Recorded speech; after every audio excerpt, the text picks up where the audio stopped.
Officer Tatum, you believe that there is an innocent explanation. My mind is open.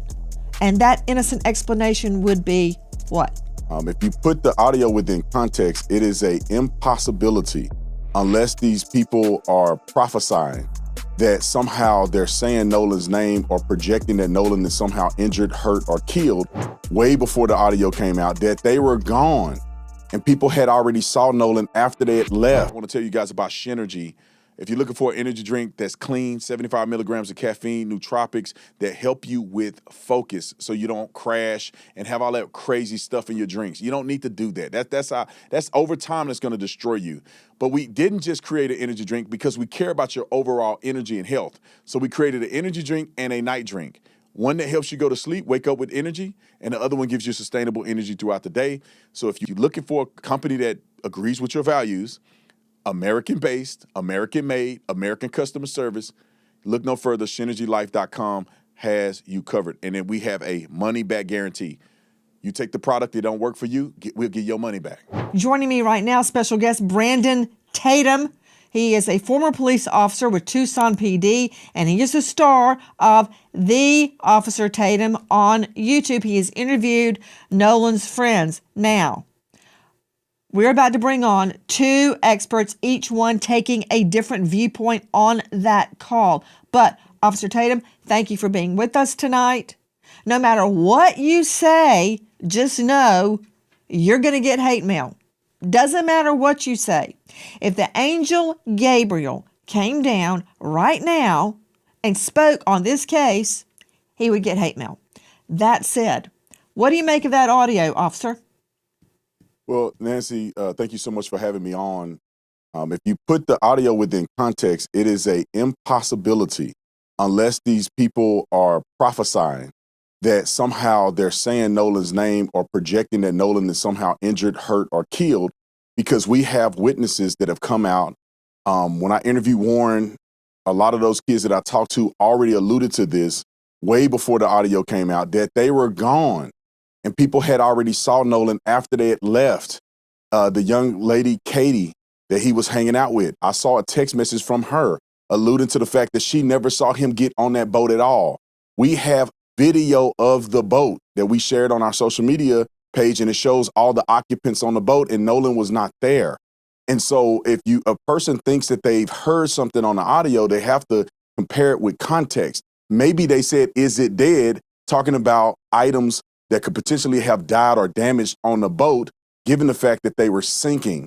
So I think people need to put this in context and reevaluate what they're listening to on the video, because if you are going to make a staunch stance in the wrong direction, in my opinion, by saying they're obviously talking about Nolan, it is incredibly impossible. One more thing, real quick, that when you look at where they were at when they made the phone call and their GPS coordinates, it literally put them on the island. And we know, and not on the physical island, but really close proximity to the island. And we know, because we have another video of Nolan being out there and also all the other boats surrounding him, that this would have had to happen very near to hundreds of people in hundreds of different boats. So somebody would have seen something if there was a dramatic commotion like this occurring on that boat. I hear what you're saying, Officer Brandon Tatum.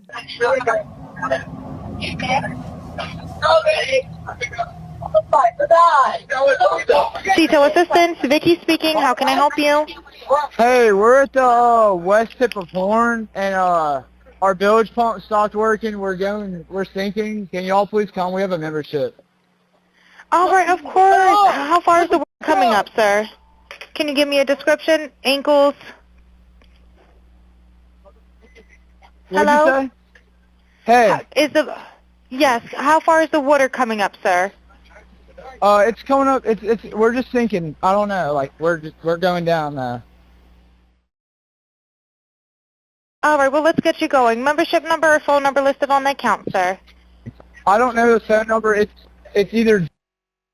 I think it's. Try that. All right. I know we have a membership, like guaranteed. I don't have the tag on Unless here. you have a membership number or anything, it's okay. I'll get you over to the captain. What's the best phone number to reach you at? Reach me at All right. And is everybody on board in good health otherwise? Yeah, everybody's How on many? board. All right. Do you need the United States Coast Guard? What? Do you need the United States Coast Guard? No, we do not need that.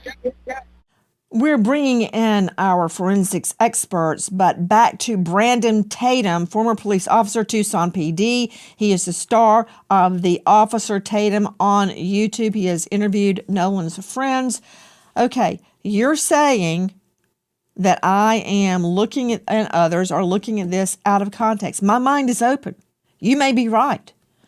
And I believe, Officer Tatum, you are specifically referring to the words, let's see the transcript of the audio as I read this, please. You're referring to alleged statements. Sure, he's dead? Is he dead? Nolan. OMG. Nolan, don't die. Then wake the F up. I thought he was on the check his chest.